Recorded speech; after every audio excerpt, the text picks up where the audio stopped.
chef called Rhonda. I'm Rhonda and this is my kitchen. Today I'll be showing you how to make the traditional Welsh cake. A Welsh cake is a little dish sweetened with sugar and dried currants, a little bit of nutmeg, some salt, flour, some butter, and a bake stone to cook it on. Stay with me while I show you how to make this authentic Welsh cake. So what you will need for the recipe: 3 cups of flour, 1 cup of sugar, super easy, super fun to make, super delicious, 1 teaspoon of nutmeg, 2 teaspoons of baking powder, and a ½ teaspoon of good quality salt. I'll sift these ingredients together like so. And I'll take my trusty spoon and I will just be certain to incorporate all of those dry ingredients. Set that aside. I have 2 eggs, 2 room temperature eggs. I will whisk gently. And to this I will add just enough of whole milk to bring that measuring cup up to 3/4 cup. Okay, that's the trick here. So once I have whisked the egg and the milk together, I'll set that aside. And now it's time to add our cold, roughly cubed butter, unsalted butter, to our dry ingredients.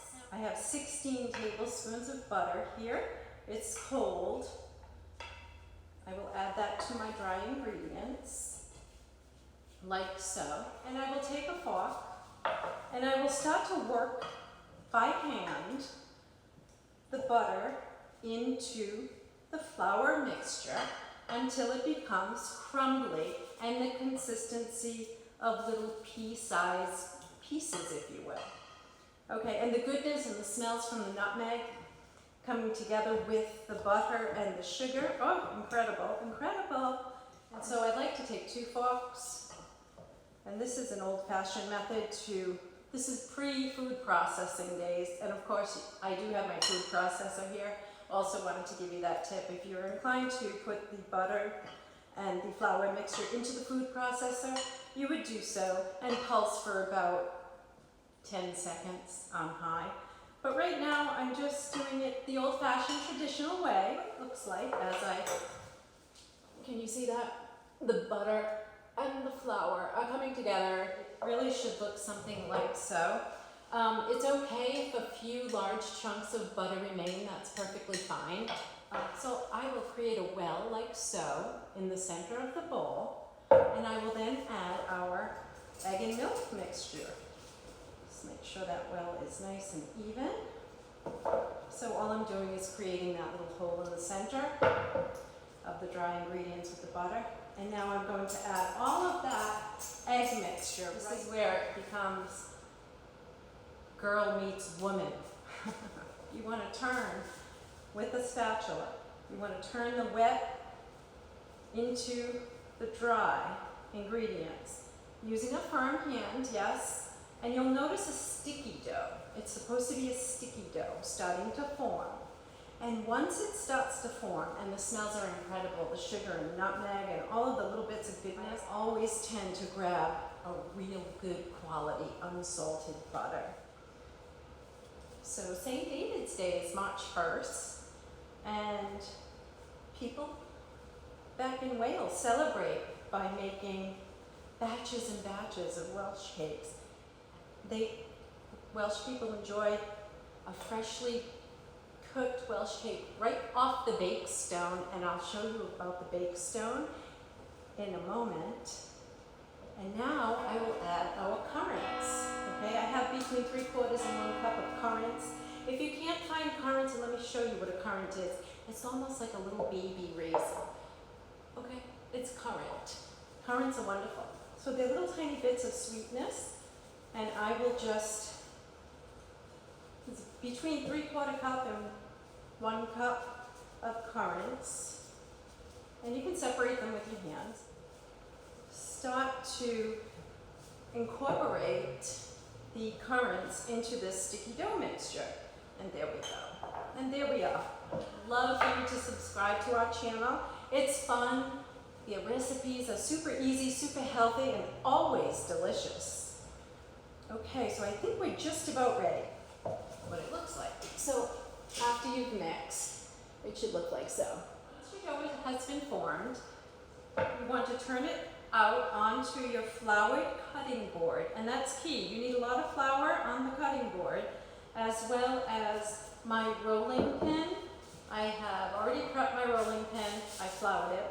And also I have my biscuit or my Welsh cake cutter, which is your ordinary cylindrical 2.5-inch-ish in diameter biscuit cutter, cookie cutter. What I'll show you is I'm going to turn this dough by hand, like so. So I have it here. This is my Welsh cake dough with all the currants, and oh, it's wonderful. It's nice and soft and airy. And what I'm going to do now is I'm going to take my spatula and I'm just going to half this. Okay, I'm going to roll half at a time. I will take my trusty rolling pin, and this is a French rolling pin, by the way. This is the True Baker's rolling pin, and I will just roll out the dough. I will flip this once so that we have flour on both sides and it doesn't stick to the cutting board. And I will roll it out to about 1/4 inch in thickness. Okay. So I'd like to tell you a little bit about the actual preparation in cooking the Welsh cake. I have been lucky enough I have been gifted, and lucky enough at that, to have been gifted an authentic Welsh bake stone. This comes from Mountain Ash, South Wales. It's cast iron. It looks simple, right? It's a disc with a small handle, and it's traditional in Wales that you don't wash this. You just allow this cast iron disc to become seasoned over time. And in theory, that defines the flavor and the taste of the goodness. As your pan ages, your Welsh cakes tend to get better and better and better. Now, that being said, I've had a hard time in the States trying to find this. Like I said, I've been lucky enough to have been gifted this precious piece of kitchen equipment. If you don't have a bake stone from Wales, you can use your trusty skillet. So this recipe calls for a dry fry. So if you're using your skillet, you don't have to add any butter or oil to the skillet. Okay, so there we are. So there we are on the tools.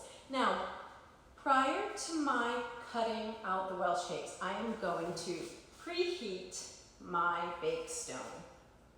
Okay, and we want to get this really, really hot, well preheated. So when I go over with my cut Welsh cakes, they will be 2 minutes on each side. So now that we've learned about how to cook and how to prepare the pan or the bake stone, ours is on the stove preheating, and it's a generous preheat. The Welsh cakes will cook about two minutes per side, or until you get a nice lightly golden brown look on each side, and then you'll know they're done. So I wanted to show you how to cut Welsh cakes. So my disc goes right on top of the rolled dough, and there you have it. That's a Welsh cake in waiting. I will post the recipe on how to make Welsh cakes down below in the description box for you. I really hope you try it. Super easy, super fun. Lasts a whole week. Nice hot cup of tea, coffee. The world is yours. So we'll continue to cut out these Welsh cakes, and we will move over to our preheated bake stone or skillet. And I just wanted to show you really quickly what the Welsh cakes look like after we cut them with our cookie cutter. Our Welsh cakes are beginning to rise a little and almost ready for our first flip of the spatula. One, and you should have that little bit of gold, and that's almost perfect. I don't want to say that, but it is truly an honor to possess this bake stone. This was gifted by good friends, and So there we are, and that's exactly what it should look like. Now I'll give it another minute, a minute and a half for the other side to render that look. That Welsh cake, look at this. Whoa, fantastic, do you see it? Oh, as soon as you see it rise a little bit, it's time for the first flip. And that's the underside. It almost looks like a baby pancake, but it's not. It's super good, super better than a pancake. And there we are. Okay, so, and as you can see, they're coming along quite nicely. For our final step in the process of making Welsh cakes is to just topple them with a dusting of caster sugar, like so. So I have about a nice appearance and a sweetness, just a little extra sweetness to it. And then we'll plate it up like so. And let me show you up close the final product. Can you see this? Can you see this Welsh cake? Isn't that beautiful? Right there, look at it. It's just got a little bit of sugar, and you can see the currants. So recipe recap time with the chef called Rhonda. I just wanted to thank you again for watching. Today's recipe was a traditional tasty treat from Wales. So you can find the recipe on our website in the description box below. Hope you guys will subscribe and give us a big thumbs up. So the recipe here for traditional Welsh cakes, super easy, super fun, super delicious, healthy and delicious too. Well, 3 cups of flour, a couple of tablespoons of baking powder, some salt, nutmeg, sugar, and little bitty currants, half cup of milk, a couple of eggs. Mix it all together and disc it out, roll that sticky dough out onto a floured surface. Cookie cutter, cut them into little discs, and just dry fry them on top of the stove in your trusty skillet. And in 2 minutes, flip it. 2 minutes more, you have that handy dandy Welsh cake.